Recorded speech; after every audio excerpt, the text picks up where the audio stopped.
Turned Up Dead is a true crime podcast. The cases we cover include details of violence, sexual assault, suicide, and homicide. It is not suitable for children, and listener discretion is advised. The opinions expressed in this show are those of individuals and not Turned Up Dead. On the cool and cloudy morning of Saturday, 20th of September, 2014, Barbara Denham was taking her border collie Max on his daily walk in Barking, East London. They walked through a gate and into the grounds of St. Margaret's Church, as they would usually do. But it was then that Barbara noticed a slim young man sitting, sort of propped up, against the churchyard wall. As she got closer, she could barely believe it. The young man was dead. Now this would be shocking enough for anyone to stumble across, but just 23 days earlier, Barbara, whilst walking her dog Max in the same churchyard, had discovered another body of another slim young man, leaning against the same part of the wall, in almost the exact same position. To Barbara, finding these bodies in almost the exact same location and position, just weeks apart, was very suspicious. But it wasn't at all suspicious to the police. Both deaths had been neatly explained in a note that they had found in a plastic wallet that was in the second dead man's hand. The note said that he, the second man, had intentionally overdosed because he couldn't continue living with the guilt of having killed the first young man, who Barbara had discovered dead in the churchyard.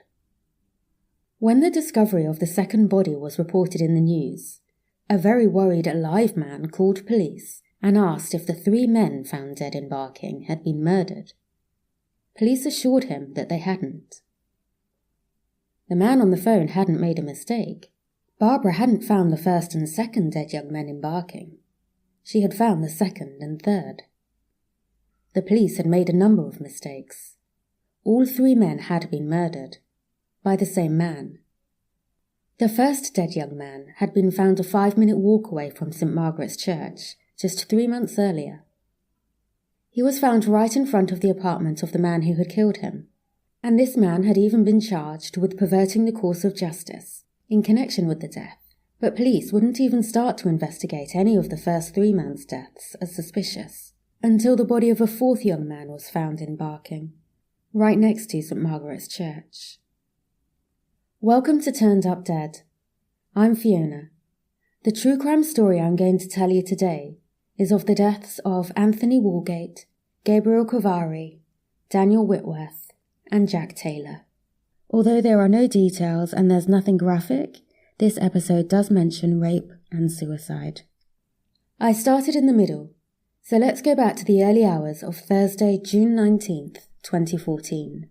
At 4:18 a.m, a man who doesn't identify himself calls emergency services and informs them of a man collapsed on the ground in front of some flats in Cook Street, Barking. Paramedics are the first to arrive at the scene, and there they find a young man slumped against the wall in the communal entrance of flat numbers 59 to 70. It was clear they were too late. A paramedic later reported that the man's body had felt, quote, extremely cold to the touch, end quote. He laid a blanket over the man's body and reported the death to police as suspicious. Police at the scene, looking to speak with a man who had dialed 999, first find and speak with his housemate, who was standing outside. Police then enter flat number 62 to find the caller, 41-year-old Stephen Port, asleep in bed. The deceased man outside his flat was Anthony Walgate, a 23-year-old student who lived in northwest London.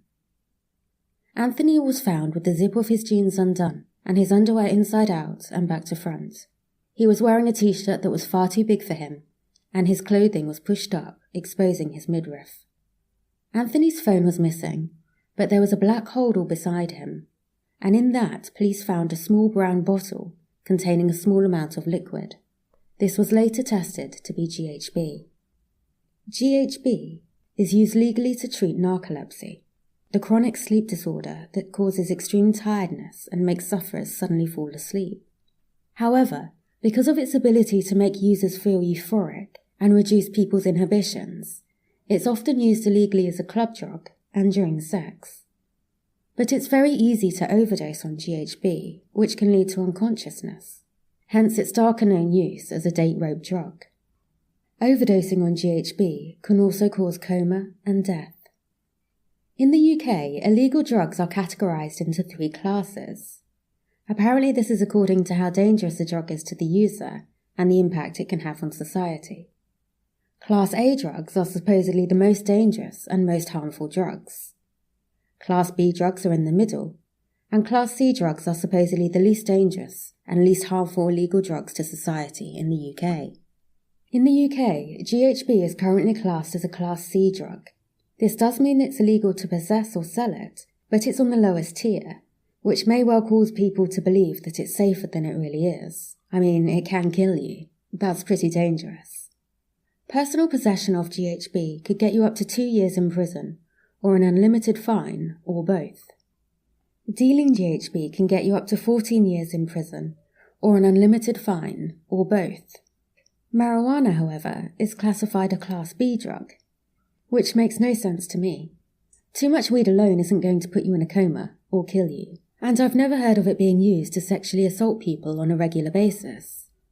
If, like me, you think these UK drug classes make no sense, and you've not heard of a man named Professor David Nutt, please look him and his research up. Back to the story. Stephen Port was interviewed that day, but only as a significant witness. In his witness statement, Port explained how he had got home from his night shift around 4 a.m. and found the man collapsed on the floor, blocking his way into his flat. He said that he had slapped the man's face, and the man had, quote, made a gurgling noise, end quote, but he didn't wake up. So Port said he sat the man up and moved him out of the way into the position in which he was found, dialed 999, and then went inside to bed. By midday, the leading investigator on the case, Superintendent Mike Hamer of Barking and Dagenham Police, had made a public statement.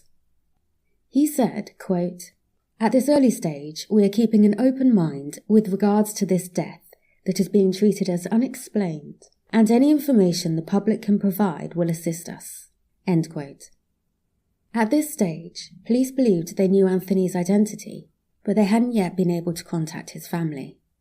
A post-mortem was performed on June 20th, which concluded the death as inconclusive, and wasn't able to give an exact time of death. The toxicology results weren't yet available. At 8:30 on that same evening, Stephen Port appeared on UK Celebrity MasterChef, alongside a TV soap actress and a member of an R&B group. The popular TV show involved a challenge during which the celebrity contestants helped prepare and serve meals to bus drivers at a bus garage in East London. This was where Port worked as a chef. Anthony Walgate's mother, Sarah, was on holiday in Turkey at the time of his death, and so it wasn't until the evening of Sunday, June 22nd, that she was informed of her son's death. She flew back to the UK immediately. In a BBC documentary about the killings, she described the flight as a blur. Once back in the UK, Sarah told Barking and Dagenham Police that her son's death was suspicious. She told her local newspaper, quote, "Straight away I told police that I was 150% sure it would not have been drink or drugs. He wouldn't touch beer. He would drink cocktails or wine. That was his thing." End quote. She asked the police to track Anthony's phone, which Sarah said they didn't do because it was too expensive. When Anthony's toxicology results came in, they identified the cause of his death to be GHB intoxication. A week after Anthony Walgate's body was found, a close friend of his called police. He told them that Anthony occasionally worked as an escort. London is an expensive place to be a student, and like many young people, Anthony wasn't great at managing his money, which may have been why he had started escorting while studying in London. His friend said Anthony had arranged to meet a man named Joe Dean in Barking before his death. Joe Dean was really Stephen Port. Police arrested Port that day and took his DNA. They also took his computer. During his police interview, Port first tried to make out that he knew an Anthony, but not Anthony Walgate. Faced with evidence of him being in contact with Anthony, Port eventually told police that he had met him on a male escort website named sleepyboy.com, and he had agreed to pay him £800, about $1,000 for an overnight on June 17th. Port claimed that once at his flat, Anthony had taken his own drugs. He said that Anthony had felt sleepy, so he allowed him to stay in his bed while he went to work. This would have been to his night shift on June 18th. Port claimed that when he returned home from work, Anthony was dead. Rather than call police, Port said he had panicked and moved his body outside. Barking and Dagenham police accept this story and charge Stephen Port with perverting the course of justice. Really just a fancy way of saying lying to the police. Despite requests from Anthony's university friends to look at his computer, neither Anthony's nor Port's computers were looked at during the investigation, despite them being in police possession. By June 30th, Port had been released on bail. When Anthony Walgate's body was found in June, police spoke with Stephen Port's flatmate. Less than 2 months later, in August, Port sent his neighbour and then friend, Ryan, a message saying, quote, "Come meet my new Slovakian twink flatmate." End quote. Twink is a word that's used by some gay men to describe a young gay man with a slim build. The following day, Ryan took up Port's invitation and went to meet his new housemate. He didn't have far to walk. Ryan could see Port's flat from his own, they lived that close. Port wasn't home, but Ryan did get to meet his new housemate, Gabriel, who Ryan described to the BBC as, quote, "a really nice, articulate chap." End quote. 22-year-old Gabriel Kavari had moved to the UK in June in search of a better and freer life. He had stayed with a man named John Pape for 6 weeks and then moved to Cook Street to stay with Stephen Port. According to Gabriel's friends, Port had let him stay for free because he had just wanted to, quote, "fill the place." End quote. This was August 23rd. On August 24th, Ryan received a message from Gabriel which said, quote, "Stephen is not a nice person." End quote. On August 25th, Ryan noticed that he hadn't seen Gabriel in or around the flat. He had only seen Stephen Port. So he asked Port about Gabriel. Port said that he had, quote, "gone to stay with another local guy, some soldier guy he had been chatting to online." End quote. At some point that day, Stephen Port changed his phone number. Ryan didn't see Gabriel on August 26th, and no one had heard from him. The last his friends had heard from him was a message on the 25th, which just said, "I'm fine," followed by a smiley face. The next day, August 27th, Port's sister, Sharon, called to find her brother in a very stressed state. When she asked why he was stressed, he told her that there was a body in his flat, and that it had been there for a day and a night. Port had gone to work as usual, whilst the body had been in his flat. During Stephen Port's trial, his sister told the court that Port had told her that a man had stayed the night with him, and when he, Port, had woken up, the man wasn't breathing. She said, quote, "They had taken drugs, but I don't know what." End quote. During this call, she did tell him to go to the police, but she didn't contact them herself. Port later tried to explain away this call to his sister by claiming that he was referring to finding Anthony Walgate dead back in June. The day after this call, August 28th, Barbara Denham, whilst walking her dog, found Gabriel's body in St. Margaret's Church. At first she thought he was sleeping, but as she got closer she noticed that his sunglasses weren't sitting on his face properly, and his clothes were pushed up on his chest. Barbara was brave enough to touch a bare bit of skin, which felt cold. In the BBC documentary, she explains how she thought that, looking at his clothes, he couldn't have dressed himself that way, and he must have been placed there. She said, quote, "It didn't look right." End quote. Yet police treat Gabriel's death as non-suspicious.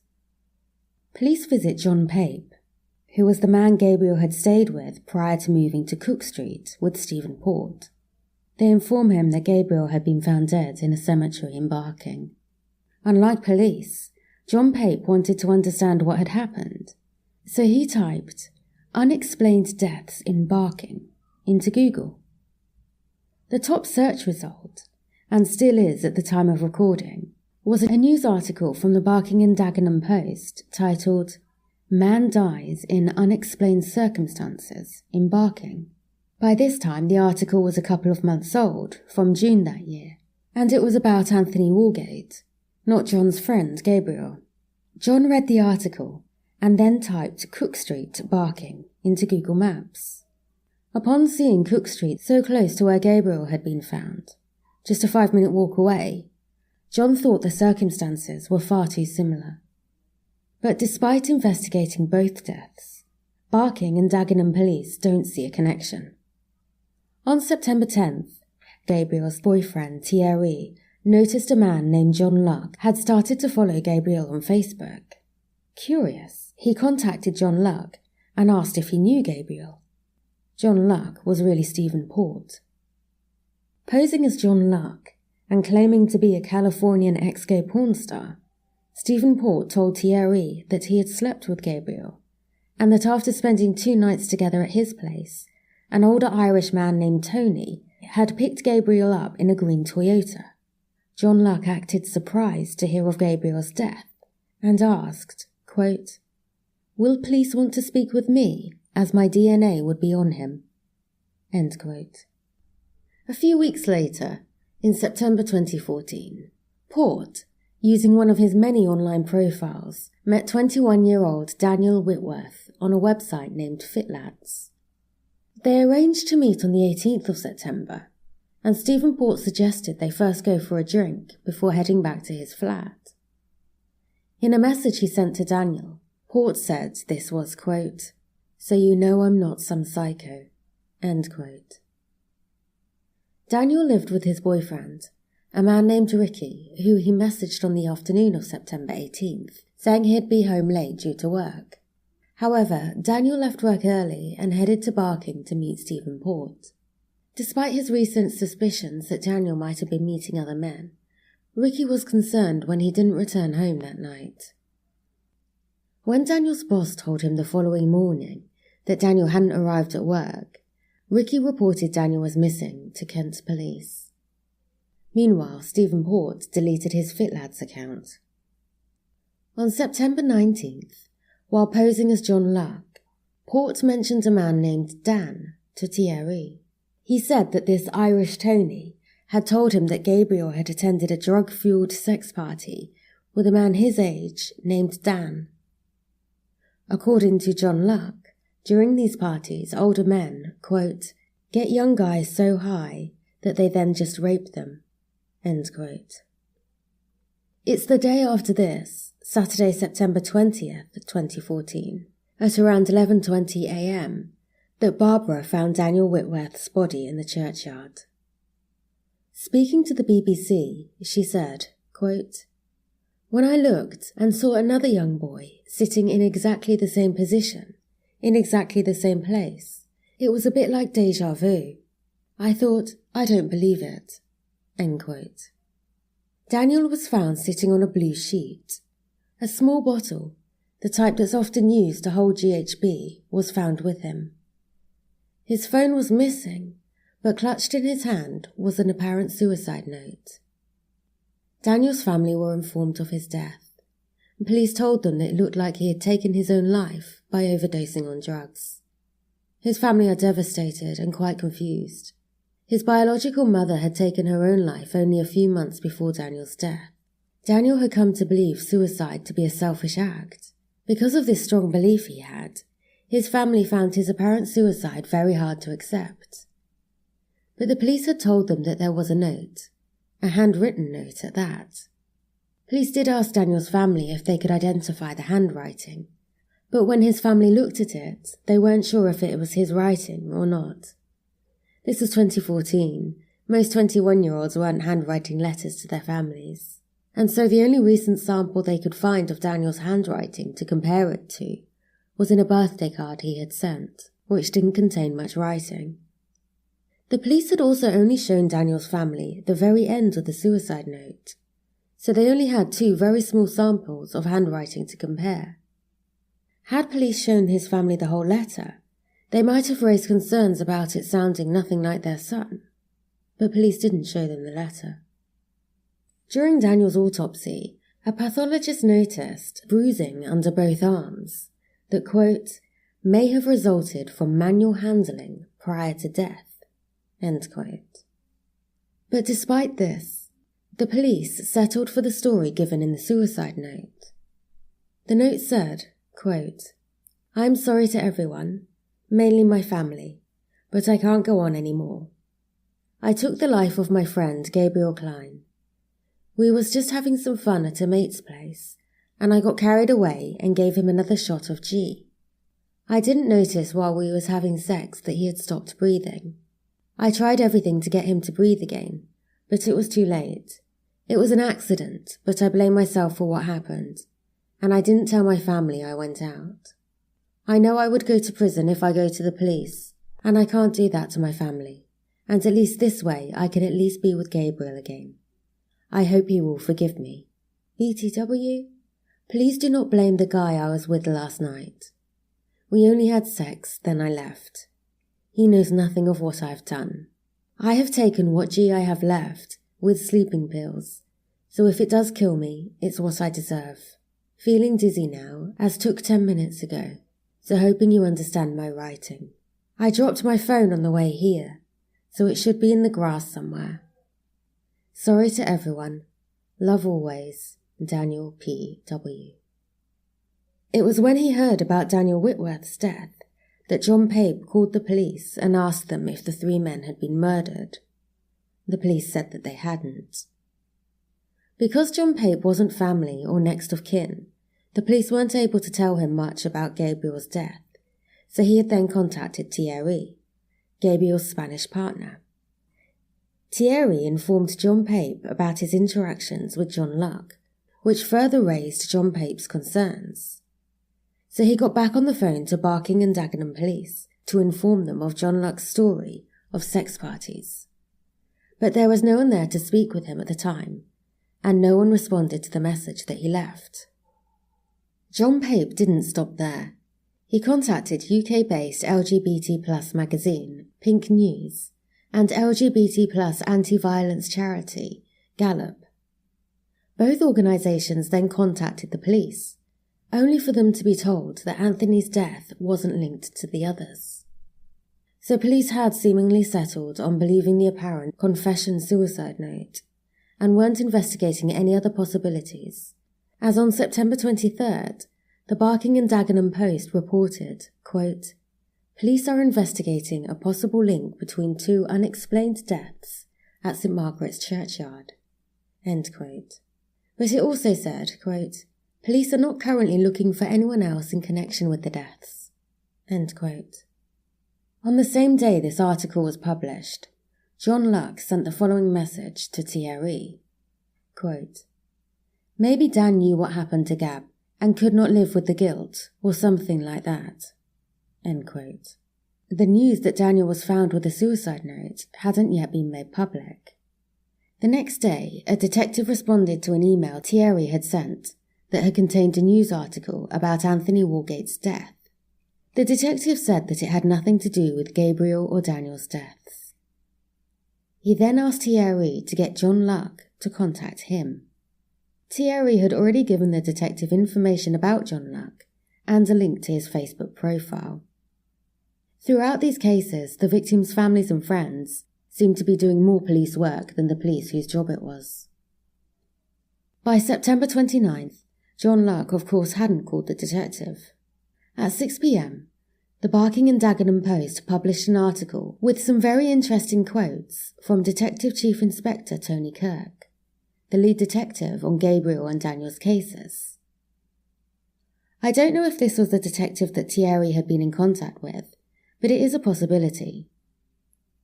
Detective Chief Inspector Tony Kirk said, quote, "It is unusual and slightly confusing because they aren't local. If they were local, I could understand a bit more. So we need to see if there's a clear connection with the borough regarding the two of them." End quote. DCI Kirk again, quote, "If we were to take them on their own right, there would be nothing unusual. We do get sudden deaths on a very regular basis. The issue with this was that they weren't at an age where we would normally expect it. They also weren't in a location where we would normally expect it." End quote.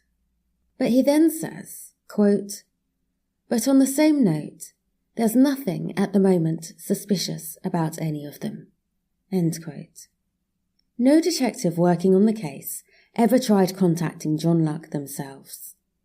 Had they done so, they might have discovered who he really was and prevented Stephen Port from getting away with murder yet again. In March 2015, Stephen Port pleaded guilty to perverting the course of justice regarding Anthony Walgate's death. For this offence, he was given 8 months, but he served just 4 before being released with an electronic tag. In June 2015, an inquest was held into the deaths of Gabriel and Daniel Walgate. In the UK, a death inquest is held to investigate deaths that are unknown, violent, unnatural, or if a person died whilst in prison or police custody. During the inquest, Daniel Whitworth's family learned that no handwriting expert had been asked to examine the suicide note. Police said that they had had a look at it themselves. The family also learned that the police had said that they, Daniel's family, had identified the handwriting on the suicide note as being Daniel's. His family didn't say this. They said they couldn't be sure. To give police the benefit of the doubt, this could have been reported accidentally. Daniel's relatives also hear for the first time of the bruising on Daniel's body, and they learn that the blue sheet he had been found on hadn't been tested for DNA. The reason police gave for this was that they felt there was no need for DNA testing, as they considered there to be no other involvement in Daniel's death. The coroner ruled an open verdict. A third party couldn't be ruled out. Given that the police had barely investigated either death as suspicious, I would imagine that there wasn't enough evidence for her to have ruled that a third party had been involved. If more investigation had been done, perhaps the following events wouldn't have happened. On the night of Saturday, 12th of September, 25-year-old Jack Taylor was out with friends at the Trades Club in Denham. He had enjoyed a few drinks, but he wasn't drunk. Jack went home and opened Grindr. Shortly before 2 a.m, Stephen Port sent him a message. After chatting for a while, Jack decided to go and meet him. By this time it was the early hours of Sunday morning, so although Jack lived with his family, they didn't notice that he had come home, let alone notice him go back out. Jack's friends and family weren't aware that he had been seeing men, and so it's unlikely that he would have told any of his friends that he was going to meet a man. At 3 a.m, Jack is captured on CCTV, walking from Barking Station with Port towards his flat. Just a few hours later, slightly before 7:30 a.m, Port blocked Jack's account on Grindr. Port also messaged his flatmate and tried to prevent him from coming home, and then later deleted his own Grindr account. Jack's family aren't concerned when he doesn't return home on Sunday, because as far as they know, he had been out with his friends, and it wasn't unusual for him to stay at a friend's place after a night out.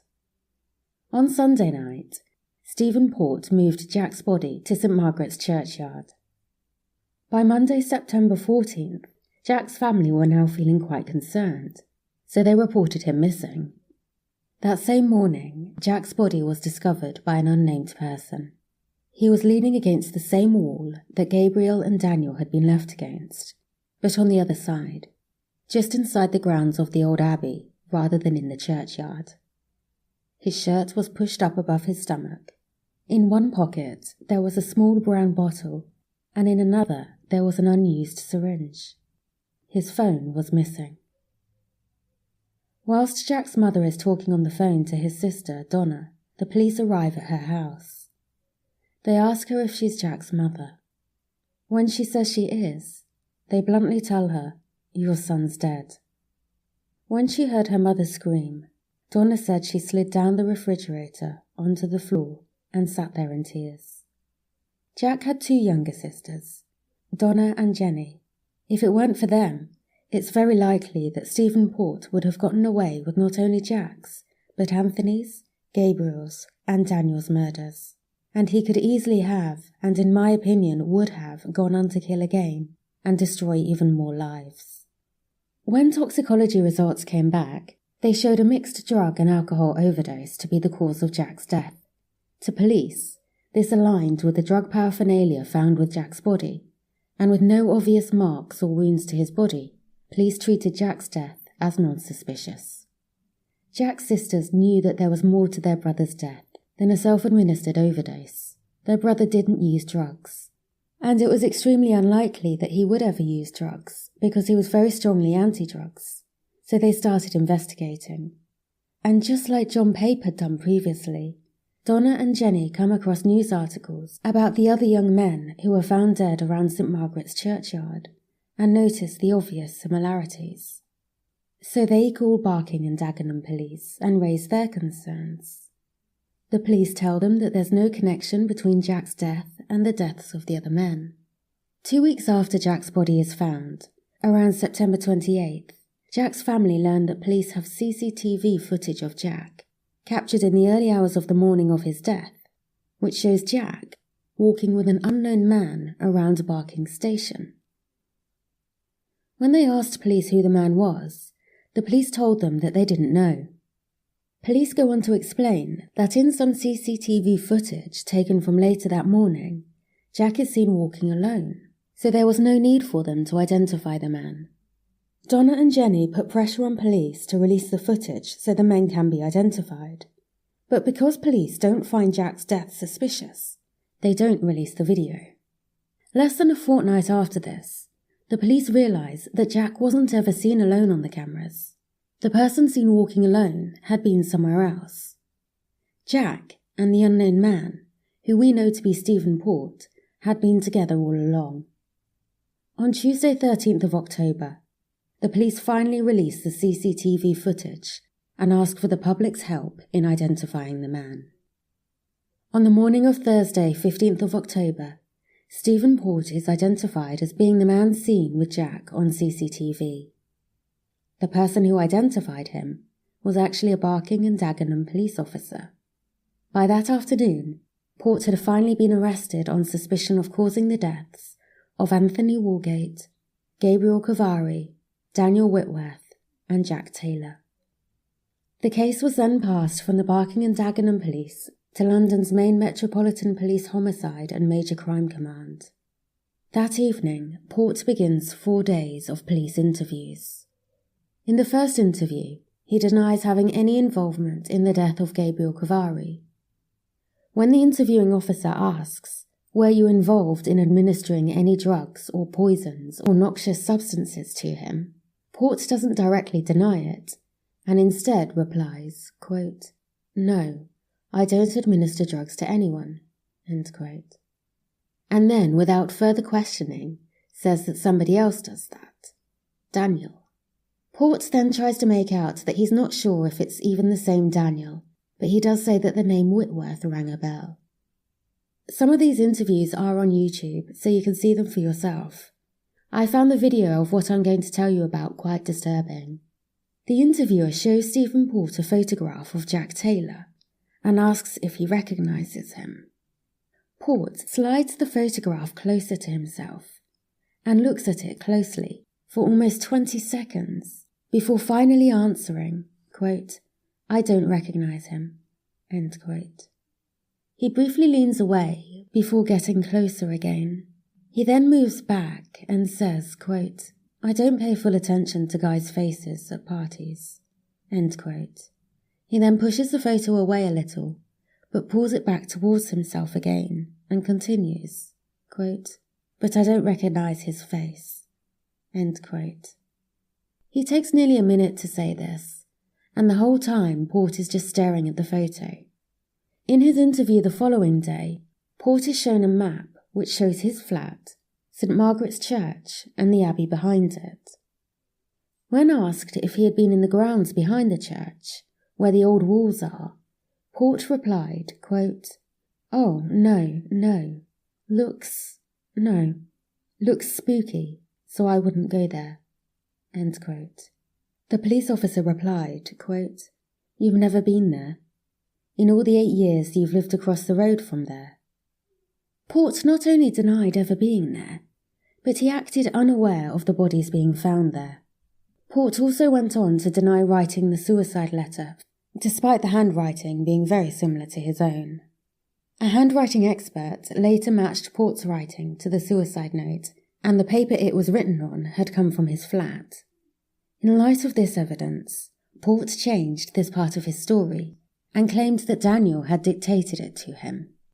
Port denied any involvement in the deaths and insisted that he had told the truth. At some time in October, Barking and Dagenham police refer themselves to the Independent Police Complaints Commission, the IPCC.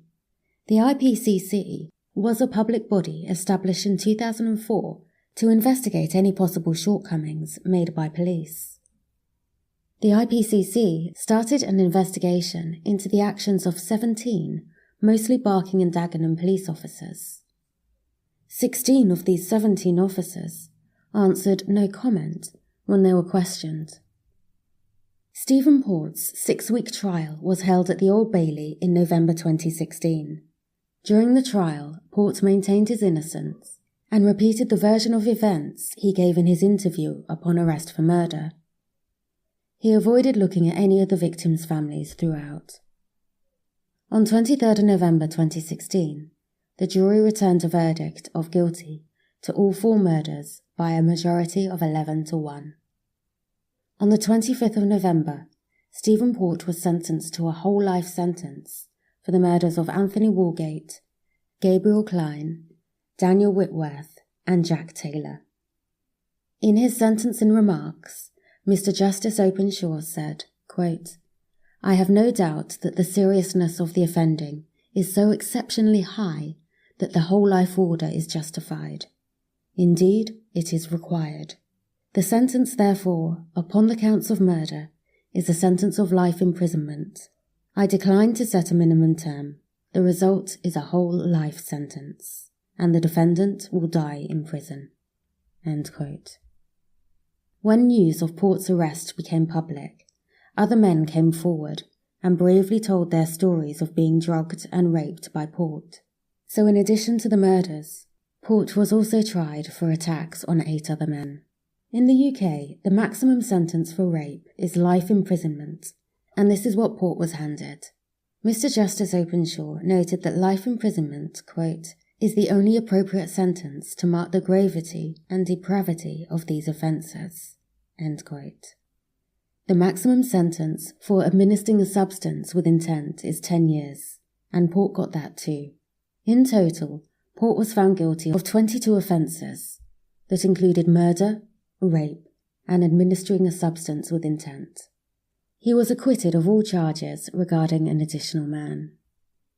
Upon Port's murder convictions, the open verdict that had been given the previous year after the inquest into Gabriel and Daniel's deaths was quashed by the High Court, and a new inquest into all 4 deaths was ordered.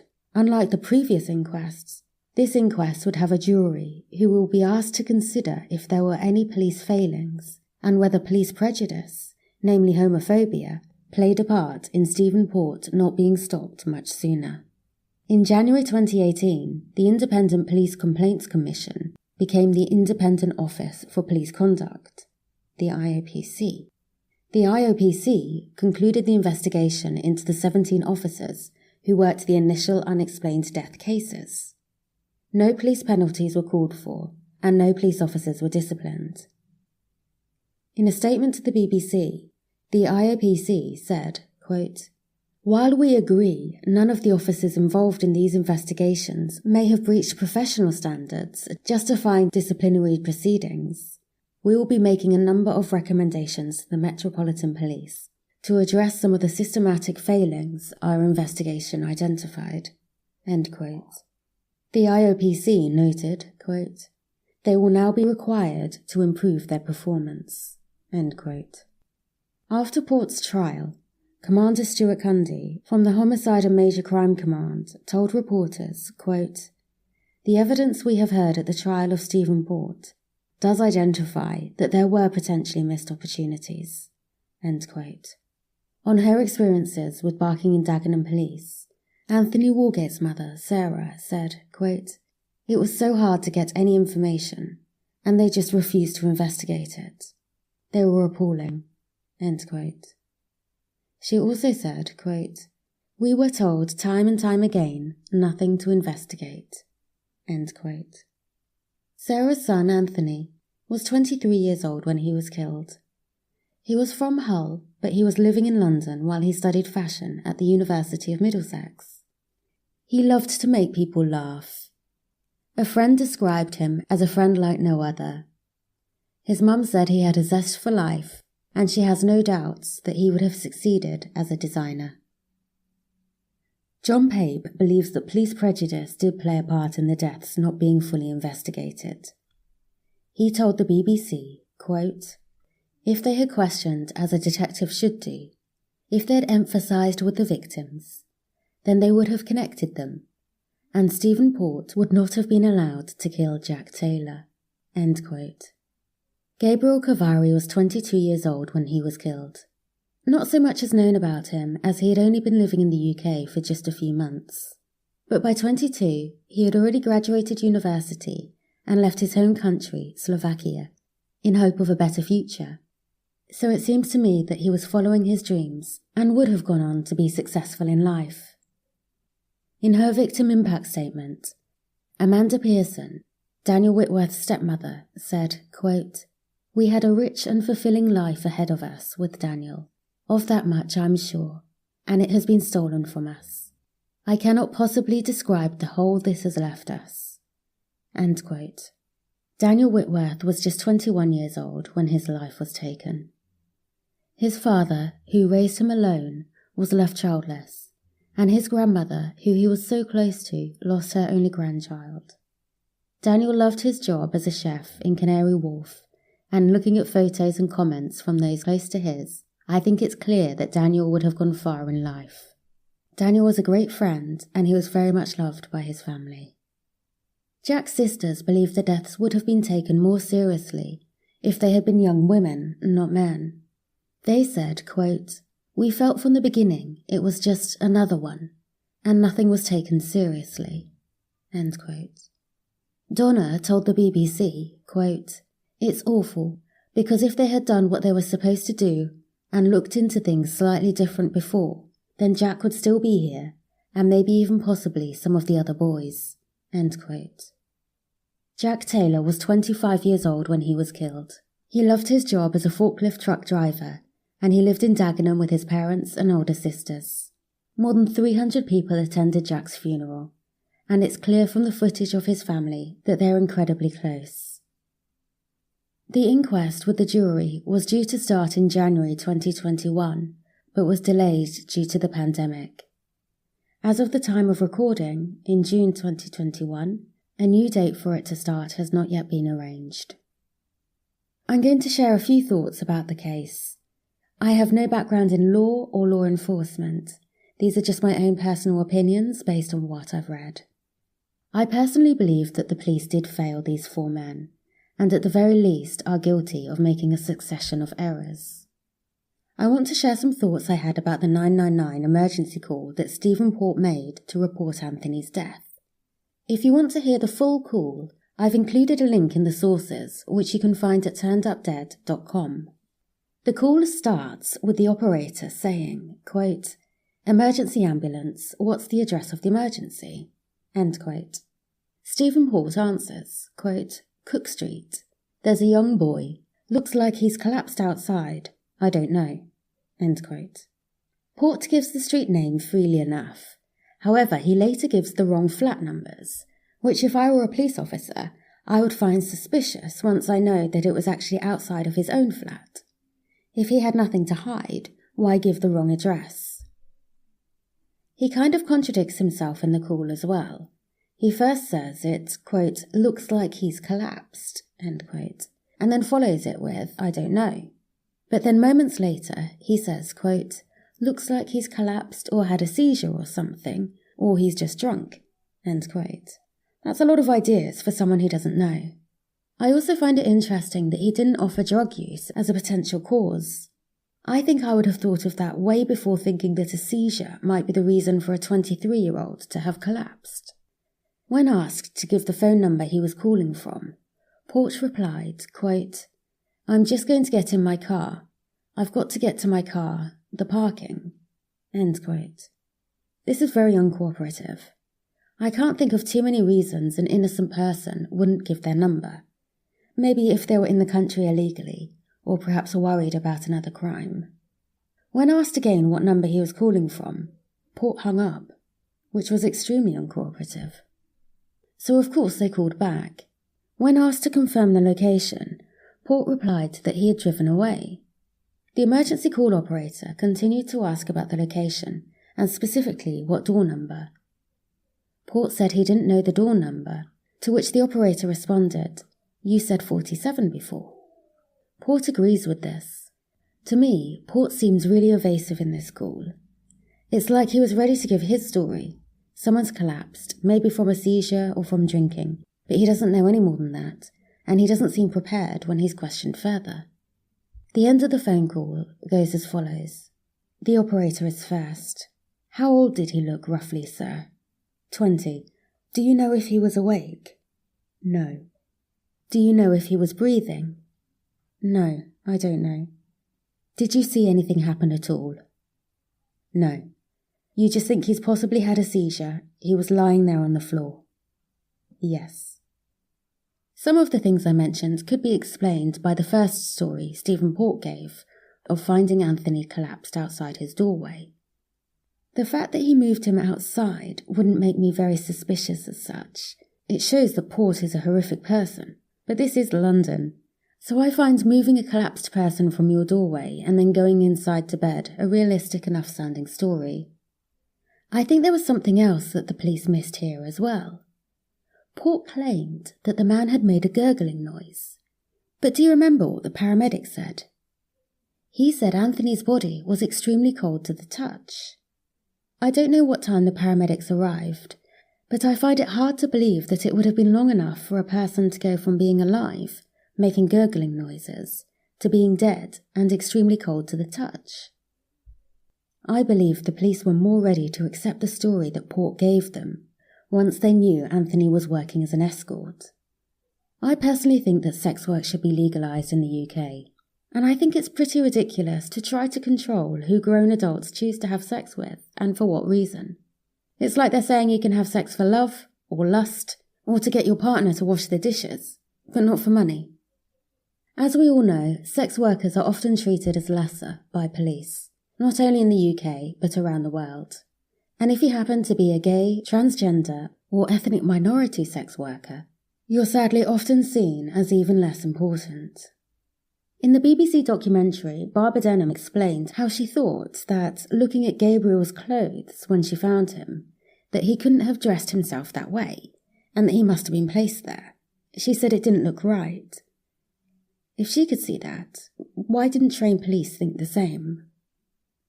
I find it absolutely astonishing that the police accepted the apparent suicide note found in Daniel's hand at face value. The letter starts by apologising to his family and saying I can't go on anymore. That seems to show suicidal intention, and making apologies is something I would expect to see in a lot of genuine suicide letters.